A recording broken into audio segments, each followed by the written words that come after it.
Alright, hey guys and welcome to Remember 11, The Age of Affinity.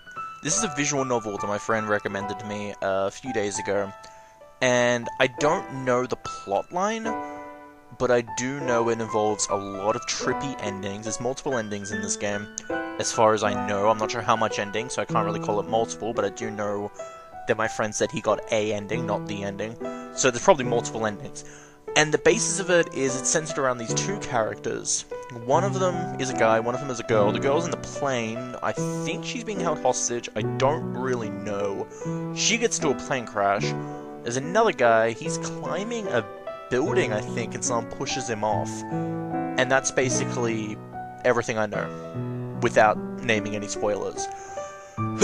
So otherwise, I am completely blind to this game, except for the fact that I know one spoiler, and that's like a starting spoiler.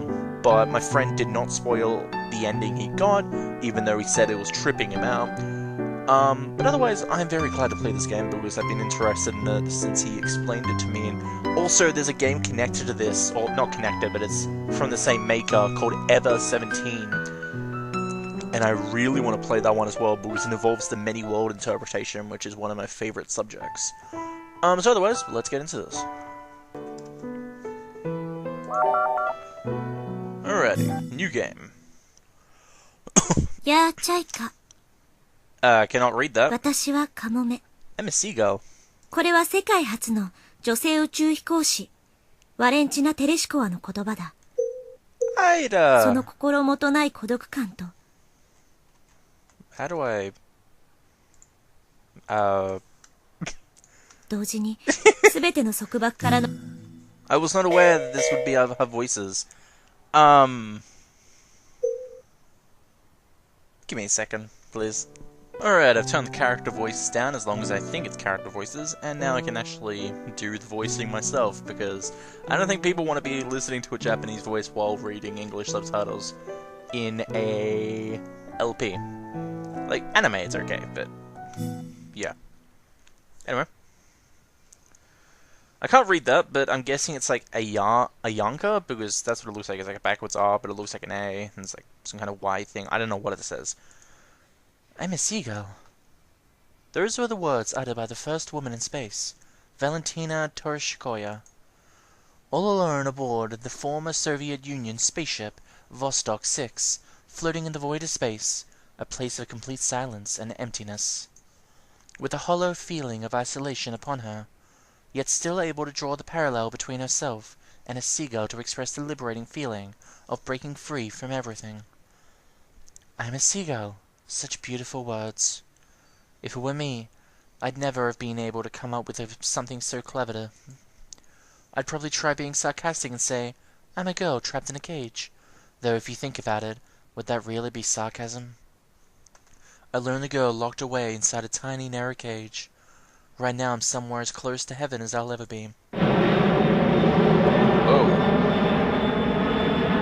Al-Qaeda something line. 33,000 feet up in the air. January 11, the first day.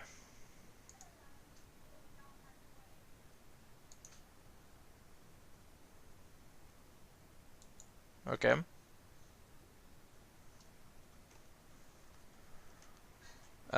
Is it meant to do something? There it is. Who's that behind you? Suddenly the world around me disappears. Someone from the seat behind me has covered both my eyes with their hands. Who's that behind you?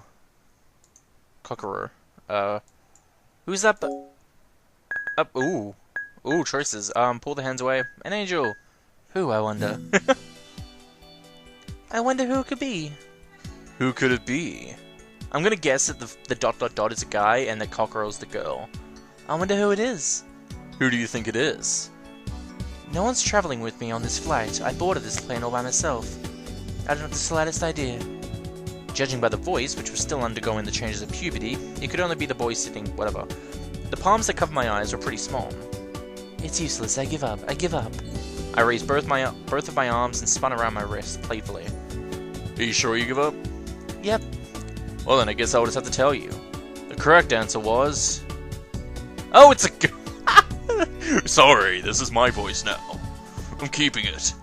Kasuda Unicorn, of course. Turning around, I found as I had expected. Oh, it is a boy.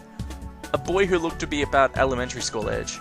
He was leaning over the headrest with an innocent smile. Kasuda Unicorn is what he said. I don't remember hearing that name anywhere, nor having seen his face. Okay, so I press right mouse button, I can come up with this. Total done. Scene's done. 9%. Okay. I see. Unicorn, is it? That's a cute name. Thanks. My friends often tease me by calling me Unishiro or Unit Bath. What? Unit Bath? His shyly smiling face was friendly and charming. Hey, Oni-chan. Can I sit next to you? The seat here is free, right? I don't know why I'm doing this deep voice for an elementary school kid. I took a glance at my wristwatch. There was still a lot of time before we could reach our destination. Come on over. I patted the seat by the window. The boy who had introduced himself as Uni pounced into the seat beside me as suddenly as in a game of musical chairs where the music had stopped. Hey, there was something I was curious about. Do you mind if I ask? What is it? When you were singing this evening, Kagome-san song earlier, you sang Yoko no Ban, Evening Lit by Dawn, right? If I remember correctly, I think that part should be Tsukiyo no Ban, Evening Lit by the Moonlight. Evening Lit by the Moonlight? Right, because Evening Lit by the Dawn doesn't really make much sense, does it? When it's dawn, the sun rises in the east, and at night the sun sets in the west, right? Oh, whoops. So is that the way you sang it when you were a kid, Oni-chan? I didn't sing it. I sang Evening Lit by the Moonlight. Yeah, let's go with what we said. Yep. I gave a confident nod. But I think Evening Lit by the Dawn is how it should be. Uni said so while picking at the chipped nail at one of his fingers. Because after that, the next lines go Tsurudo Kama, Crane and Turtle, Yushiro no Shumen, right behind you, in front of your back, right? Dawn and evening, Crane and Turtle, the back and the front. They're all two things that make up a pair by being the opposites of one another. Light and shadow, yin and yang, male and female, imaginary numbers and real numbers. This whole world is made up of elements that contradict each other, but at the same time need to coexist with one another. I think that is what the Kagome song tries to say. That's why Evening Lit by the Dawn would be much more something. I see. I can actually get this. That's why Evening Lit by the Dawn would be much more fitting than Evening Lit by the Moonlight. I see. I groaned without noticing. All that being said, my interpretation may not be completely correct. That song still has many mysteries to it. Mysteries? What kind of mysteries? Well, let's see. For example, just what does Kagome mean? What is the symbolism behind the bird within the cage? Why did the crane and the turtle slip? Did they have to slip? And then there's this. Who's that behind you? As he hummed that phrase, Uni took off his glasses. He covered his eyes with his own hands. Right now, I can't see anything at all. They say that all out of our senses, sight is responsible for 8/10 of all the information that we humans gather, you know. That means that right now, I'm only able to feel a mere 2/10 of everything that's occurring around me with my other senses. The remaining 80% is left vague and unclear. I have no way of knowing what Oni-chan's doing right behind me right now, or what kind of an expression she has on her face. Right now, Oni-chan's existence is one of many unknowns to me. Until I open my eyes and turn around, what's behind me is still undecided. This is Schrodinger's cat. Just as Uni was unable to see my face, I was unable to see what kind of expression he had on his. I was only able to see his back. His small back. How old are you anyway? After a slight pause, I asked him that. 11. Oh, yeah, but I got such a deep voice, baby. Uni turned around with his eyes still covered. Then he peered at me through his fingers. Thank goodness that you're here. I'm such a player. His cheeks lift into a broad smile as he laughs. His smile was certainly that of an 11-year-old. Oop. Straining my ears, I could not hear I could still hear the sound of the wind. Outside, the snow was still blowing violently about. I held my breath as I stood in front of the iron door. Beside the door, a small red light was blinking in the darkness. The card reader that controlled the lock on the door. The treacherous red light gave away its location. I put my hand in my pocket and pulled out a single key card. Is this a different person? Satoru Yukidoh. I doubt that's his name, it's probably stolen. Satoru Yukidoh, 1331-2223-9801. I traced the engraved letters with my fingertips. Yukidoh Satoru. That is my name. I haven't ever really liked my name that much. It is his name? Is he blind? I'm just like, I mean, I feel things a lot, but did he feel the numbers so he knew what they were saying? Because he can't read them? I'm making assumptions early on. Because we're just talking about how if we can't see, 80% of our senses are off. So I'm just making assumptions early on. Then again, he mentioned the light, so I don't think he's blind. I twirled the card in my fingertips. I inserted it into the reader's slot and let it slide through. The light on the card reader turned green. The lock opened and the door opened. I pushed it open and stepped into the darkness as if drawn by something.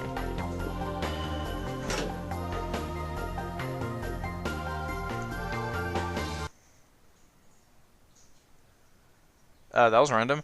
Oh yeah, sorry, I sometimes give people random dreams by talking about random shit. Do you want to be blind? No! Cocoro is 20, isn't she? That's what he said right after I had introduced myself and I had a weird dream. I told him my name, Fuyukawa. Fuyukawa? It's Fuyukawa! I knew Fuyukawa was in this game. I knew it. However, I hadn't given him any hint or clues that would help him to guess my age like that. How did you know? Hoo-hoo, impressed. Uni threw his head back out onto the seat and made a sound with his nose.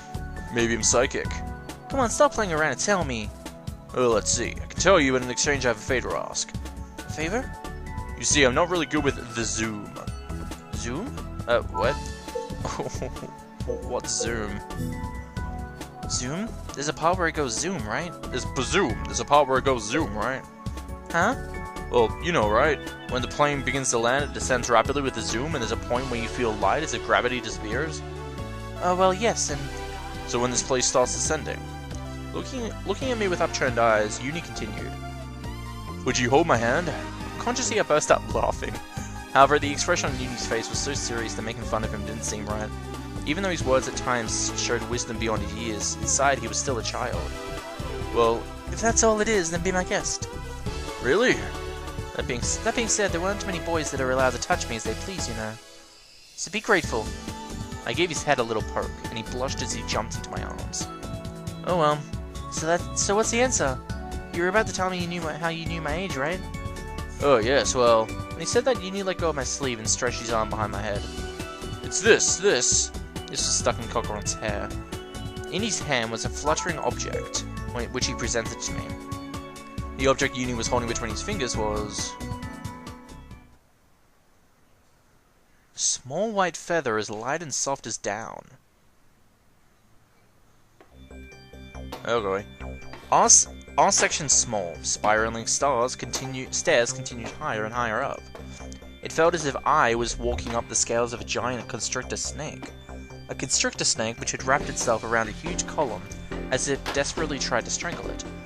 Its iron scales made sharp, cold sounds as my feet continued on the journey, and David played with his hand as at other times, and there was a javelin in Sol's hand. And Sol caused the javelin, for he said, I will smite David even to the wall with it. I didn't think of the words coming out of my mouth as my own. It was as if some spirit was whispering them into my ear. I would smite David. Even if he avoided it twice, the entrance I was looking for was near. Thankfully, this constrictor I was making my way up on didn't have a head. Perhaps before it could finally strangle its prey, its head was cut off. The cogwheels of the clock tower made an eerie noise. Rattle, rattle. It sounded as if a spell was being cast, one to take control over time for all eternity. A feather? Yep, a feather. This was in my hair? Yes, it was on the back of your head. I had no idea why a feather would be there. How does that explain the age thing? Cocoro, you didn't take a bath yesterday, did you? Hey, that's quite rude of you. You know, and for your information, I'm pretty sure I did. That's a lie. And why would I lie about something like that? Because Cocoro's eyelids are a little swollen. It's from a lack of sleep, isn't it? Saying that, Uni took out a mirror from his pocket and placed it right in front of my face. Right. Oh, just as Uni had said, my eyelids showed a slight tinge of red. It was true that I didn't get much sleep last night. I think there's a... yeah, there it is. There's a button you can take away the text box with whenever I want to take screenshots. Last night I was in a rush to prepare for this trip, and before I could meet her, I wanted to fill my head. What? I wanted to fill my head with as much information as possible. When I finally got to bed, the sky was already growing light. Well, it's a fact that I didn't get much sleep, but how did this and that have anything to do with one another? How is my lack of sleep related to the feather, or to my age for that matter? No, don't rush me. I'll explain everything in order, okay? God damn it, it's gonna be a class trial. Explain everything, it's gonna take an hour. Uni snapped the folding mirror shut and slipped it back into his pocket. First off, let's confirm the date. Today's date is what day of what month and what year? It's January 11th, 2011, Tuesday. I didn't mean to press that. Okay, then what day was it yesterday? January 10th, Monday, coming of age day. Yep. Now then, that's where the feather comes in. Uni said as the feather danced on the palm of his hand. When girls put on their kimono for the event, they wear shawls over their shoulders too. Of all the materials used to make shawls, the most popular is the feather of the white goose. And so the feather I'm holding in my hand right now was most likely. I don't need to say any more, do I? In other words, I wore a shawl over my kimono. Couldn't stop doing this. Over my kimono when I was attending my coming of age ceremony yesterday. And it was then that the feather comes off the shawl and got attached to my hair. Sorry, my voice went really deep there for some reason. The coming of age ceremony is like a big event where you invite all your friends from elementary school and middle school to meet up, right? Where did you find out that your fresh crush is now so homely, you don't even recognize them? And that the plainest girl in class has become beautiful enough to make you jealous? Anyway, one chance encounter is followed up by the next. You learn many surprising things, everyone's emotions get stirred up and energy fills the air. It's not hard to imagine being swept up with that wildly exciting atmosphere. Being carried along on a buoyant mood like that. So as the ceremony was coming to an end, you want to do an after party. You also finally reached the age where you could drink alcohol legally too, right? When the first after party's over, it's on the second, and then the third, and then the fourth. And before you know it, the sun is rising in the eastern sky. The result, not enough sleep, red eyelids, and no time to even take a shower. Cocoro, with the feather still stuck in your hair, I was rushing to get on this plane at the last moment. So what'd you think? Got it alright, didn't I? Hearing all these statements in such quick succession left me feeling embarrassed, long before I fully noticed it myself. Uni's eyes were sparkling and his Sherlock's were yeah, Sherlock, actually, I was commenting on that just then. He's Sherlock, god damn it. His cheeks were flushed with red. Oh, it's amazing how far you took this wild delusion based on a single feather. Delusion? This isn't delusion at all. It's an extremely logical deduction. I see, so you're confident, aren't you? I guess. However, that extremely logic deduction is actually, fortunately, completely wrong. Huh? Because I was actually born in February. I had my coming of age ceremony last year. As soon as I said those words, Uni's eyes opened wide. His mouth was left half open in shock. That's a lie. Then what about the feather? What about the feather? Why was the feather stuck in your hair? Who knows? Who knows, you say? Well, after that, we are high above the clouds here. It might just be an angel's feather, you know. An angel? Oh, that was one of the choices, wasn't it, earlier? Like, an angel. Murmuring that in wonder, Uni took a look out the window. His flustered appearance resembled that of a live puppy that had just come face to face with a robot dog, and was all the cuter for it. I couldn't help but giggle quietly to myself. My laughs reached Uni's ears and his neck tensed up. There's no way angels exist. Is that so? It is. Well, either way... God damn it, Josh. Well, either way, it's much more romantic than the goose feather explanation, right? So to decide whether something is true or not, you just check with yourself to see if it's romantic or not. And if you like what you end up with, then you believe in it. Once in a while, I guess. So having a logical basis for something doesn't even matter? Come on, I did say once in a while, didn't I? If there's a logical explanation for something, then I'll believe it, but if there isn't one... I will choose the most romantic option? Pretty much. With a blank look on his face, Uni gazed absent-mindedly at the feather in his palm. He was utterly still, as if his soul had gone somewhere else and left his body frozen in place. Hey, Cocoro, is it alright if I keep this feather? His eyes were downcast, only his lips were moving. Sure, but what are you going to do with it? It'll be a memento. Memento? When I asked that, Uni raised his head. Yes, a memento. So that I don't ever forget that I met Cocoro. What? It surprised me how he said those words so casually. It must have been his age. The brutal, straightforward frankness that boys my age just don't possess, or rather that they gradually lose with age. Uni still hasn't lost that gift. Whoops. If Uni had been 7 years older, that short exchange of words would have left me so embarrassed and flustered that I'd have to stand up from my seat to cool off, because those simple words would have been so incredibly romantic. But right now, I simply chose to say, "Aw, how cute." Without warning, I hugged Uni and messed up his smooth hair with my hands. I can't breathe. I can't breathe. I'm dying. Seriously dying here. Kill me. No, wait, don't kill me. Keep me alive. And more importantly, my glasses. You'll break my glasses. They'll break, I'm telling you, they'll break. Save me, anyone. Stewardess. Uni struggled like a cute little woodland creature in my arms. Up. The A and the W, or the Alpha and the Omega, maybe? There was a snowstorm outside. The snowstorm was so strong, I had to lean with my hand against the wall to keep standing upright. I used my other hand to shield my eyes from the wind and the snow. It was freezing. I almost strained my eyes trying to stare across the distance. I couldn't see anything.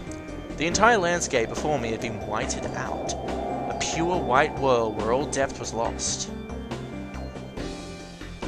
It snatched away my sense of perspective and I suddenly lost my footing and slipped. I clung to the wall and stuff happened. The clock tower was over 15 meters tall. Oh, you're climbing up a clock tower, okay. If I were to fall from the height, I'd be very lucky if I were to get away with just a few broken bones. I glanced downwards. My field of vision was filled with whirling plumes of snow, and the needle-like track it left as it blew across the roof. Lovely weather we're having. The words of cynicism I spouted out were quickly carried away with the wind. There in the freezing cold, I checked the time. Just gonna turn the sound down a bit, sorry. I've never liked having anything attached to my arm, so my wristwatch was hidden away in my pocket. Okay, it's a funny one. Digital something. Digital U-bod? My eyes turned towards the panel of the digital watch. It's almost 4 p.m.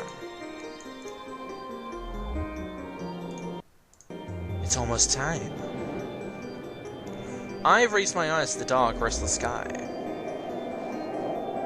For an instant, a pale light cuts through the heavens. The sound of the winter... goddammit. The sound of the winter thunder shook my body to its core. The weather continued to worsen. There were signs of the snowstorm easing up in any time soon. There were no signs.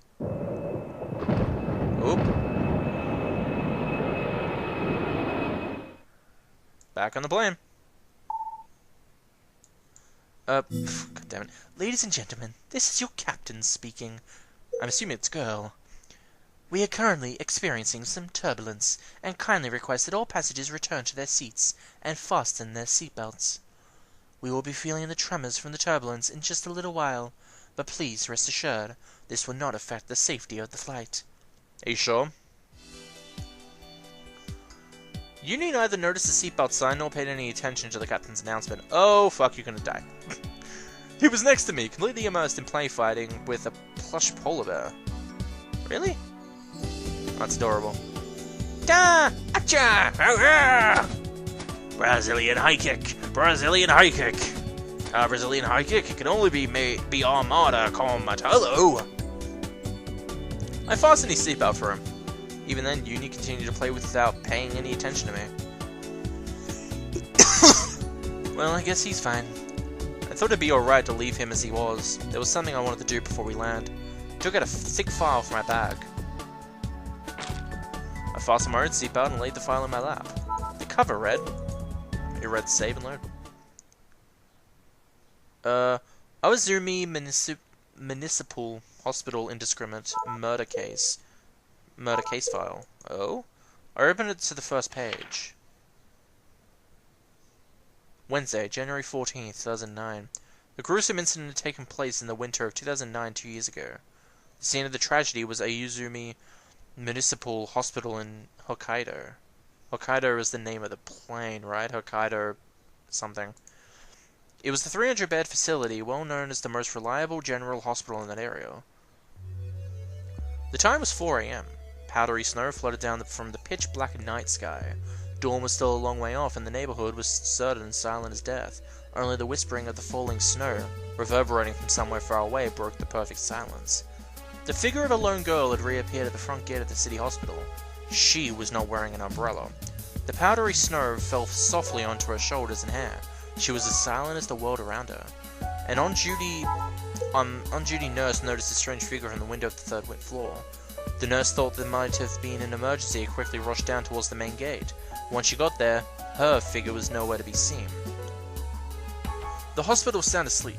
There was no groaning in agony and no one weeping in despair. Oop oop oop! Oh, the despair! Only the faint sounds of calm and tranquil sleep filled the cool hallways. A sharp shriek had violated the silence. That's when it all began. The only voices that could be heard thereafter were agonized dying screams. And then everything lapsed again into silence. It took the doctors and nurses several minutes to notice that something was wrong. The nurse call signs lit up one by one, and then the alarm sounded echoing throughout the hospital. The on-duty doctors split up and rushed to the sick rooms. Screams and cries echoed here and there from room to room, from ward to ward, one after another. The patients rushed out of their rooms barefoot. They ran, jumbled together, trying to escape, making incomprehensible sounds. A sobbing girl, a ranting and raving young man, an old woman who stood stock still, covered in blood. In the twinkling of an eye, the hospital fell into a state of panic resembling purgatory. A lone doctor opened up the door to one of the hospital rooms. Holy crap! An incredible amount of fresh blood stained the walls and the linoleum floor crimson. A thin mist of spattered blood hung in the air. The sickening, persistent odor made its way to the doctor's nose and settled itself deep in his lungs. The doctor instantly covered his mouth. Two motionless lumps of flesh lay there, sprawled over the beds. One had its chest brutally torn open. The right half of the ribcage was sticking out from the body cavity. The heart was gone. Oh god, what's her face? It's Mira? Yeah, Mira from Zero Time Dilemma. It's Mira again, the Heart Stealer, or whatever it's called. One had its chest brutally torn open. The right half of the ribcage was sticking out from the body cavity. The heart was gone. He found it in the corner of the room, squished flat like a frog that had been run over by a truck, as if someone had hurled it at the wall in a fit rage. The heart had left a vivid streak of bright red on the milky white wall as it slid its way down the floor. Oh no, the heart was on the wall, never mind. Suddenly, someone grabbed the doctor's leg. It was another male patient. The patient's throat had been slashed open. The weak, rasping sound of air escaping from the wound could be heard. Shocked, the doctor knelt down. Male patient. The shadow has come. How can I speak with a slit throat? Oh my god. Those would be the last words he'd ever say. To this day, no one has yet been able to determine what those words really meant. According to the report, the first murder occurred near the entrance to the emergency wards. The victim was a male security guard. He was most likely killed trying to detain the perpetrator who had invaded the hospital. Or he was probably an assassin and the guard was just in his way. Sorry, I just finished playing Assassin's Creed Unity before I started playing this. Thereafter, the perpetrator went from one hospital room to the other, indiscriminately slaughtering patients along the way. The patients listed as murdered even included an elementary student. The patients, however, were not the perpetrator's only victims. The doctors and nurses who attempted to capture were also stabbed. The final casualty count was 12 dead, 19 wounded. I find it interesting that they included an elementary student. Like, it just seems pretty pointed, specific, that they let us know that Uni is an elementary student, and this says an elementary student died. Also, in the first choice of the game, you're asking who's behind you, and there's actually an option saying an angel. I feel like that's a little obvious, but I'm going to go with the thought that Uni is not human. I'm just going to go with that because I'm curious. The final criminal act was committed 30 minutes after the first victim was murdered. The perpetrator was cornered by the police on the rooftop and arrested. The murder weapon was described as a large pair of industrial scissors. It's genocide as show! To be precise, it was only half of a pair of pinking shears. The perpetrator used only one of these blades to commit the murders.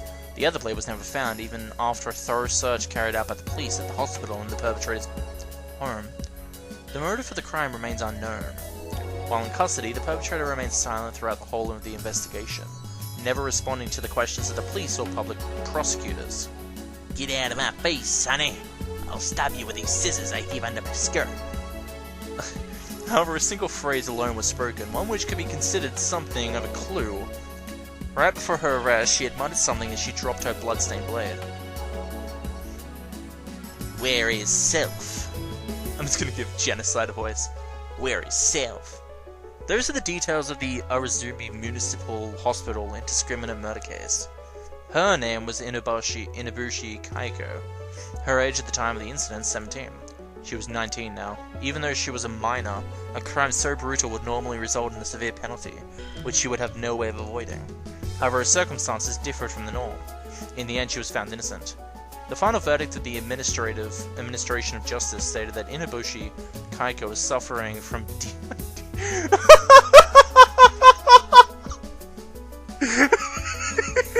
oh my god. There's too many similarities to Fuyukawa. Then again, this game was made in 2004, so yeah. That is to say, multiple personalities. Okay. Penal Code Article 39. Penal Code Article 39. 1. Those suffering from insanity would not be prosecuted. 2. Those who are mentally handicapped will receive a lighter sentence. She is currently being held for observation in a certain medical facility. Specified psychiatric hospital for isolation, Vegas. Alias Sphere. Oh, wait, didn't we mention someone called that before? That is my journey's destination. I got on this plane for the purpose of meeting her. Yeah, we mentioned someone called Sphere before. Inubushi Kaiko. No matter how many times I read that file, it always makes me shiver inside. I guess if you chose to major in criminal psychology, it'd be necessary to accept the reality of what happened objectively and calmly. But the emotions that were burning within my chest weren't something I could easily suppress. Without any hesitation, that girl had killed many innocents. She had even taken the lives of innocent children who had never harmed a single soul. No matter how crazy she was, I just couldn't bring myself to forgive her for what she'd done. To be honest, I was filled with an intense hatred for Inubushi Kaiko. Doron, Bakan, Zubabababayon! The elementary school student murdered back then was just 9 years old. If he was still alive, he'd be right around Uni's age right now. More similarities! That thought made my chest tighten as I watched Uni play out innocently. In the corner of the room, engulfed in darkness, a young girl sat on the floor, hugging her knees. Her tiny back trembled ever so slightly. She was sobbing quietly. A young boy put his hand on her shoulder. She glanced up at the boy with her tear-filled eyes and flung herself into his arms, embracing him tightly as if afraid he'd disappear the moment she let go.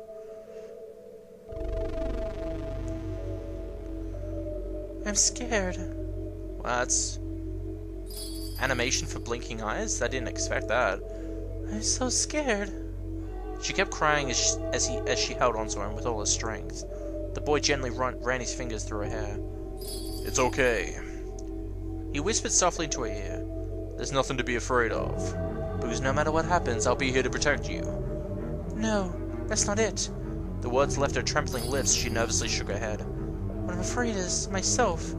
The person I'm afraid of is myself. Still, I'll protect you forever, you see. That's impossible. There's no way you could. Because I'll... Her slender fingers dug deep into the boy's back. I'll kill you too. Oh. Oh, whoa. Abruptly, there was an unexpected noise, and then the inside of the plane lost gravity. The file on my lap slowly floated into the air before me, Pages fluttered as if to take off, and then fell from mid-air with a thud as though tired and gasping for the air. But before I could recover, the file crashed abruptly to my feet. The plane felt like it was drifting on ice. As soon as that thought crossed my mind, the plane was once again pulled down with a frightening strength, as if it wanted to take us down to the balls of the earth. Screams could be heard from every direction whenever the cabin shook. Oh boy. And mingled with the screams, an undercurrent of fear saturated the air. Cocoro, I'm scared. My voice suddenly got really low. Fall down. What? Fall down? Uni clung tightly to my chest. I placed my arm around her shoulder and tried to calm him down. You know what? Last year, over a period of just 365 days, do you know how many people died in traffic accidents in Japan? Nearly 1,000. Earthquakes, typhoons, lightning bolts, and avalanches took 128 lives. The number of people who die every year from accidents at sea is over 1,000. The average number of people that are murdered is 1,250. So you know, compared to that, the chances of an airplane getting in an accident and crashing are a very low chance. Do you understand what that means, Uni? In short, being in the air is much safer than staying down on the ground. Well, did that calm you down? Uni didn't reply. He simply buried his face in my chest as he trembled all over. The bell in the clock tower echoed solemnly. I checked my wristwatch. Just about 4 o'clock. The clock tower told the time with not a minute of deviation.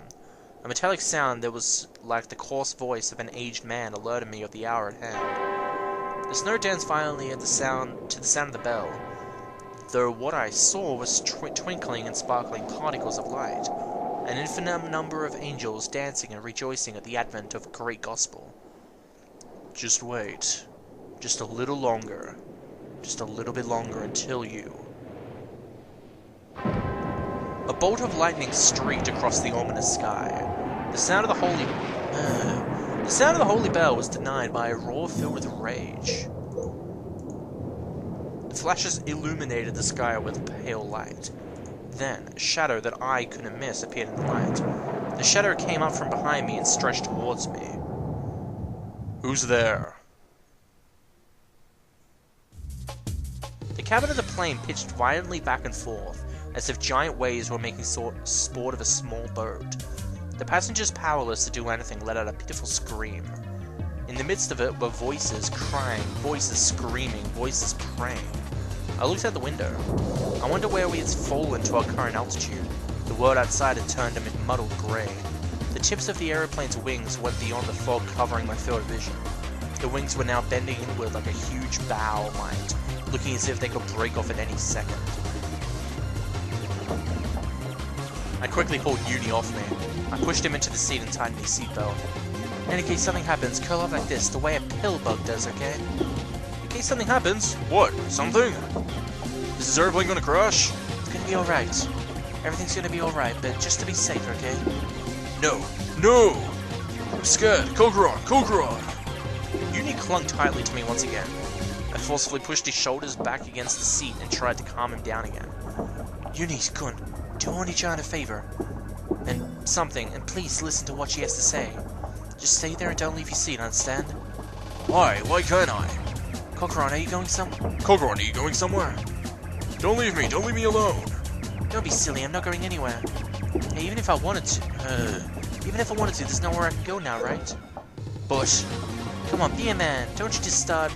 Gotta stop doing this. Don't you start crying on me like that. Look, I'll hold your hand, just like I promised, okay?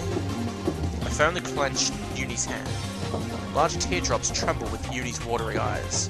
For an instant, a flash of lightning rushed through the sky outside the window. A thunderous snapping, crunching roars followed. Oh my god, this is Final Destination all over again. I reflexively turned my eyes downwards. The file was at my feet. The white page before my eyes was illuminated by the lightning.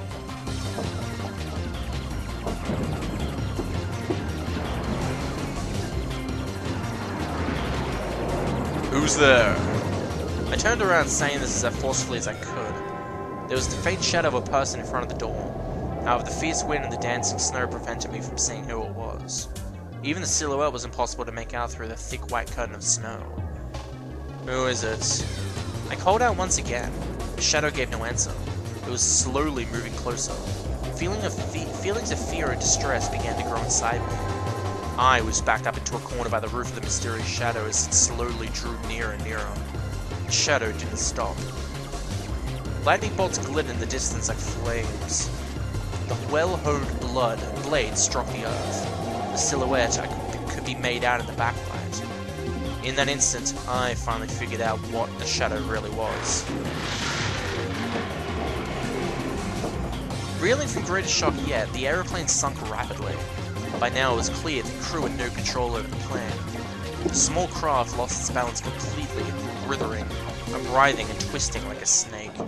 The light had died, darkness was all around. The sounds of shrieks and screams stabbed in my ears. A maddened passenger began screaming. A strong jet of air could be felt blowing in from somewhere. The scent of oil penetrated my nose. In the next moment... Ugh! Before I noticed, I was dancing in the air. Released from all restraints. Time stops. The snowstorm stops. And I am swallowed by the pure white world. The particles of light dance around me. The sound of the bell still reverberates in the air, as if it was reciting the beginning of a solemn ritual, divinely, gently, ever so softly. I start to dissolve within the light. All my senses are disappearing, my vision is gone. As if it were being slowly peeled away, my consciousness departs me. A deep sleep I came to know long ago. My existence, I am now here. An explosion roared from a rift in the port side. In an instant, the aircraft was engulfed by raging flames. An ivory-colored mask fell from the ceiling, slowly swinging back and forth like the lifeless body of a convict who'd just been executed. Wow, that was a weird comparison. This might be the end. I tried to accept my coming fate. However, in my right hand there was a small palm, strongly, desperately calling for me. Even if it's only him that survives, I have to protect him. I won't let his warmth disappear from the world. Get down! I rapidly pulled the oxygen mask over Uni's face and forcefully pushed his head down his knees. Cocoro, I'm scared! Save me, Cocoro! I don't want to die, I don't want to die, I don't want to die, I don't want to die! Our altitude continued to drop. The airplane struggled violently as in a last-ditch effort to resistance. By now the flames had reached the inside of the cabin, and sadistically licking the ceiling drew ever closer to our heads. It's gonna be alright, trust me. I'll definitely protect you. I held Uni's hand tightly. Oh boy.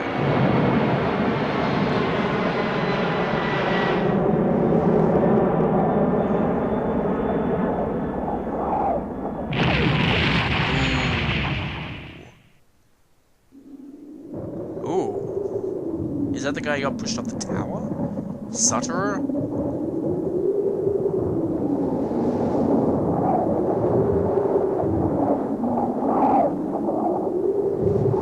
Where's the shadowy figure?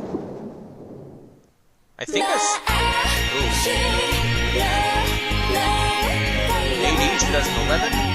11th to the 1st.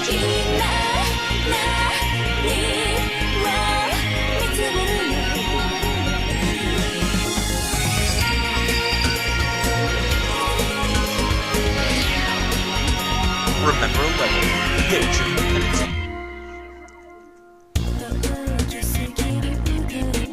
If there's a logical explanation for something, then I'll believe it. If there's meaning to human life, there must be some kind of meaning. The person called something that needs to change, no flame keeps burning forever. I like prime numbers because they only have two factors, not one, not two, not three, but two. It's important as a life result, just like it is in life. So okay, no matter what happens, I'll definitely protect you. ... Who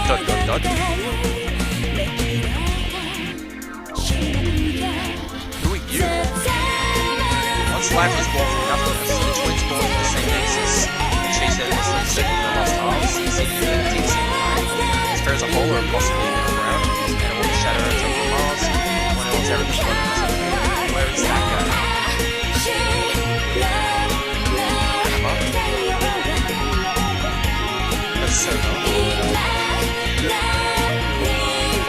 Yes, man. Great combo. Shadow. Animus. Imagination is the end. Trickster. DID.